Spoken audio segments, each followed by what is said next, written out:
Welcome to sauce TV. నేను మీ Chandu. Present మనమైతే Nellore Atmakur under bridge దగ్గర అయితే ఉన్నాం అనమాట. సర్వేపల్లి కాలం నీళ్ళు ఏదైతే అండర్ బ్రిడ్జ్ దగ్గరకు వచ్చేసి ప్రజలకి చాలా అంటే చాలా ఇబ్బందికరంగా మారి అటుపక్క నుంచి వాహనాలు వచ్చే వాళ్ళకి ఇటుపక్క నుంచి ప్రజలు ఎవరైతే వెళ్తూ ఉన్నారో వాళ్ళకైతే చాలా అంటే చాలా దారుణమైన పరిస్థితులు అయితే ఎదుర్కొంటూ ఉన్నారనమాట. సో దాని గురించి ఎంతో తెలుసుకుందాం.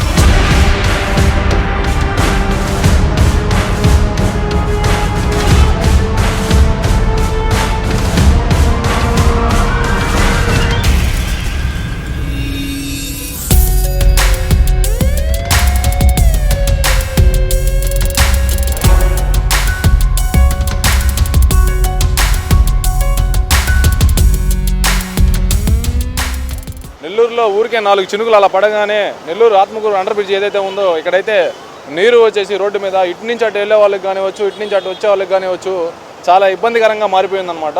వాహనాలు వెళ్ళడానికి కానివచ్చు, మనుషులు ఎవరైతే నడుచుకుంటూ వెళ్తూ ఉంటారో ప్రయాణంలో ఎంత ఇబ్బంది పడుతున్నారనే విషయాన్ని అయితే మీరు విజువల్స్లో చూస్తూ ఉన్నారనమాట. సో ఇక్కడ ప్రజలను కూడా అడిగి తెలుసుకుందాం, ఎలాంటి ఇబ్బందులు ఎదుర్కొంటూ ఉన్నారనే విషయాన్ని అయితే అడిగి తెలుసుకుందాం. నెల్లూరు మున్సిపల్ కార్పొరేషన్లో ప్రధానమైనటువంటిది రైల్వే ట్రాక్కి ఇటు తూర్పు వైపు పడమర వైపు మధ్యలో రైల్వే ట్రాక్ ఉంది. రైల్వే ట్రాక్కి దాటడానికి 3 అండర్ బ్రిడ్జ్లు ఉంటే చిన్నపాటి వర్షానికే ఈ అండర్ బ్రిడ్జ్లంతా కూడా జలమయమైపోయి చిన్నపాటి వర్షానికే బ్లాక్ అయిపోయేటటువంటి పరిస్థితి. కారణం సర్వేపల్లి కాలువలోకి ఈ వాటర్ పోవడానికి లెవెల్స్ ఉన్నటువంటి ప్రాబ్లము. దీనికి ఇంజనీరింగ్ సెక్షన్ వాళ్ళ నుంచి ఒక సులభమైనటువంటి ఇక్కడి నుంచి పంపింగ్ చేయొచ్చు, లేదో ఇంకా కొంచెం లెవెల్స్ తగ్గించి డ్రైనేజీలు అక్కడికి పెట్టచ్చు.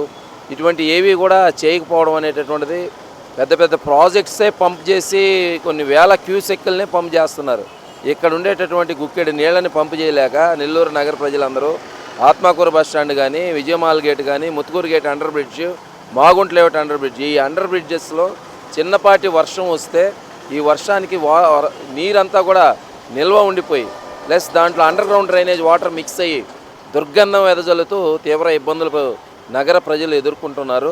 అందుకని పార్కుల మీద కన్నా ముందు వీటి మీద దృష్టి సారించి పరిష్కరిస్తే నెల్లూరు నగర ప్రజలకి ఉపశమనం కలుగుతుంది.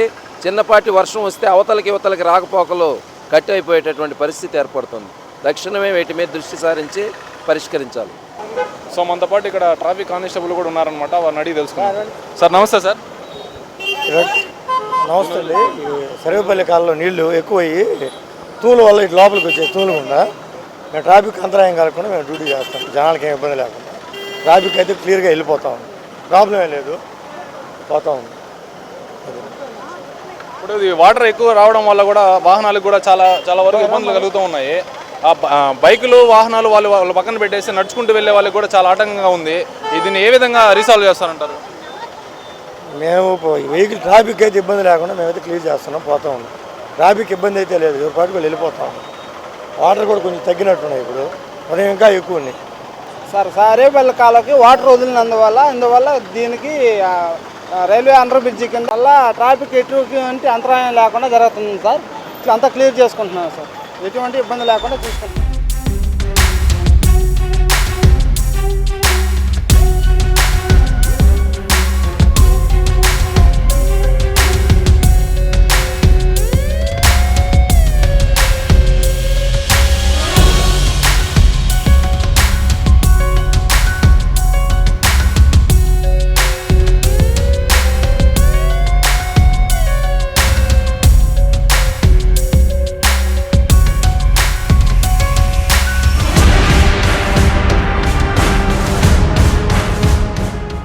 సో చూశారు కదా, ఇక్కడ ఏదైతే వాటర్ ఫ్లో అయ్యి ఆగిపోయి ప్రజలకి ఎంత ఇబ్బందికరంగా మారుతూ ఉందో.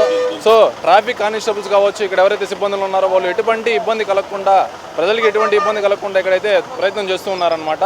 ఇది వాళ్ళ స్పెషల్ రిపోర్ట్. కెమెరామెన్ మహేష్తో నేను మీ చందు, సాస్ టీవీ.